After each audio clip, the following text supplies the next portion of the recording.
Oh, Anne Duffy. Tell me about Jarlath Duffy. Well, I was married to Jarlath for 37 years. And And where did you meet him first? I met him first at a dance in Dublin. He dropped into it. He was on his way to another night out, and I went with a friend. I hated going to these dances, but she loved dancing. I went with her. And where were you from that time? Dublin. Dublin. I'm from Dublin. Oh, you're Dublin. I didn't know I'm that. from Dublin. Yeah. I'm living here now more than half my life. So was he teaching in Dublin that time? He was just starting his teaching career at that stage. And where did he teach? And the first place he taught was actually, there was a vocational school in Capel Street. Was there? Yeah. And then he moved out to Lucan, and he was there for about 2 years. And he taught for a time in Dundrum. And then he got a permanent job in Swords. And that's where he was until we moved down here in 1977. He got his job here in 76, and we moved to Carraholly the 1st of January 1977. And we slid from Castlereagh on the ice into Westport, and here ever since. Cold day. A very, very cold day. Weather like 2010. Now, where did he work in Westport then? He was principal in Westport Vocational School, now Carlbeck College. Okay. And he was very involved in history. Very, very involved. It was through night classes. When he was in Swords in Dublin, he was in charge of adult education at night time. And huge numbers used to go through that school, so he started up night classes. And one of the night classes was local history.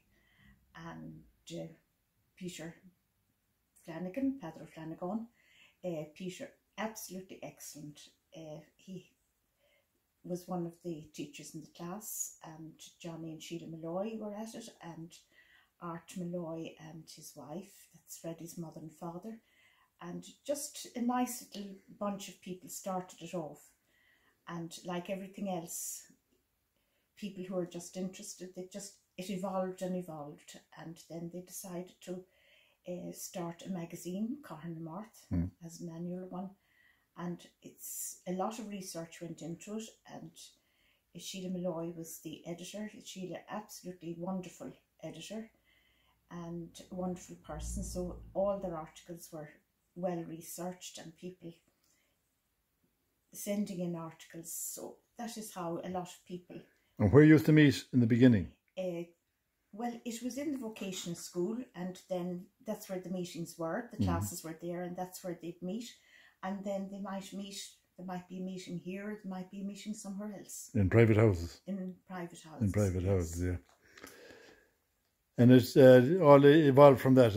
All evolved from that, and then the idea that they would have a centre evolved. And I remember Jarlath was very interested in trying to get a place in town, and which is practically impossible. And he was looking at the church, the Methodist church along the Mall, and no, that wasn't for sale at the time. That was, it just didn't happen. We were just looking for different places, and then they saw the place out in Roman Island, which is now the Dubé Heritage Centre. So he really fought to get money for that.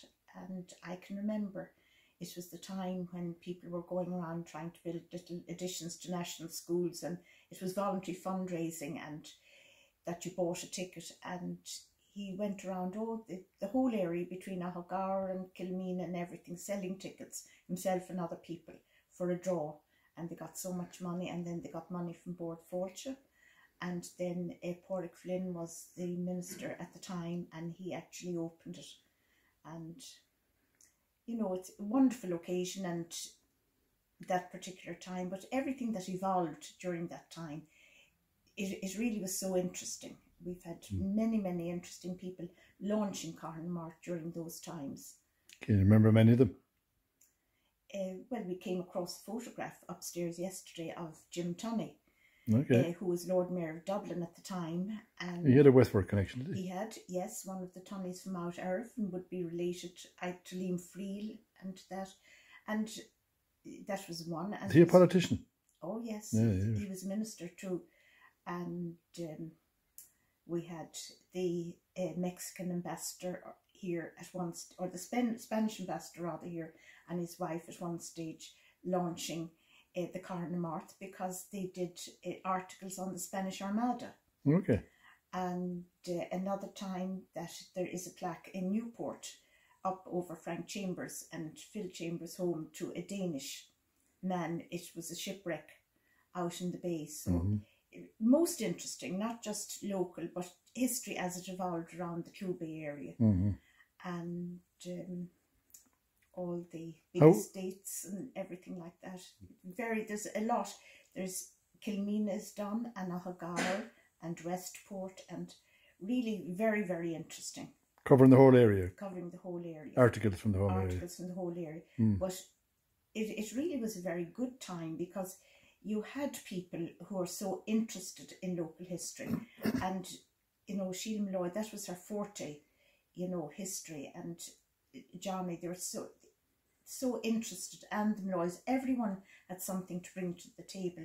Aidan Clark, Kieran Clark was treasurer for a time. You could go through so many people, John Bradley, and really... And John Mayock, Brona, Sal, the Becketts from the Crescent. There was something written about the Spanish Civil War. And it is so interesting, and the Becketts are still involved, the girls, and it's very interesting. Leamy McNally, Al Salmon.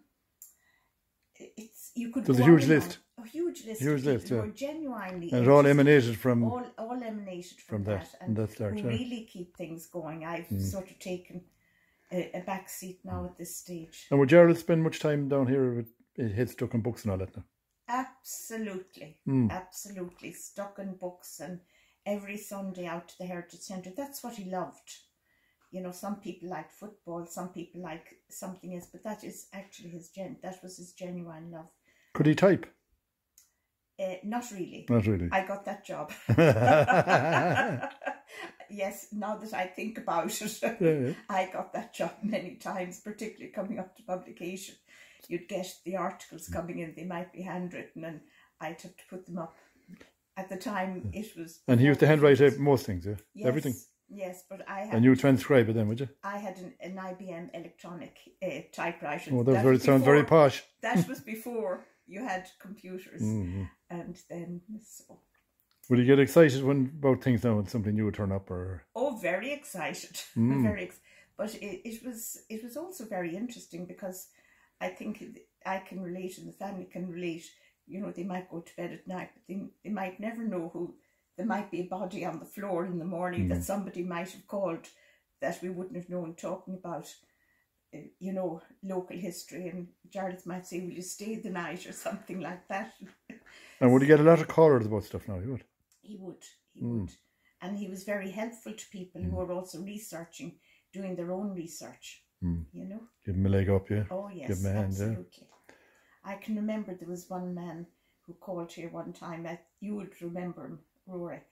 He was researching the graveyards around Mayo, and he came in whatever particular aspect he was interested in around Kilmeen and all the rest. And of course, Jarlath found it most interesting, and you will stay, won't you? And but he'd prefer to camp. He used to actually sleep out in the graveyards and camp. He was... Oh, the man or Jarlath? Oh, the man. The man, not Jarlath. No. So Jarlath said, well, you know, why don't you stay here? And so I can remember he camped in the front garden one time, and then he sort of came indoors. But it was... And did this man write a book or something on the graveyards? Or? Oh, he would have done. He would have done a lot of research. You know, he lived in Monkstown in Dublin, and he did. You know, he was really a bit of an academic. You know. So when did Jarlath die then?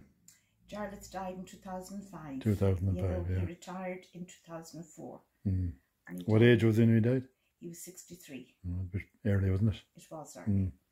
But he left a huge legacy behind him anyway, didn't he? A huge legacy, and it's a pity because he had decided, well, do you know, I'll go to London and I'll do research in London in the in the museums there and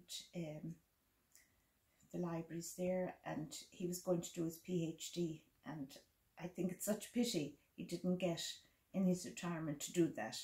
I think that is the greatest pity.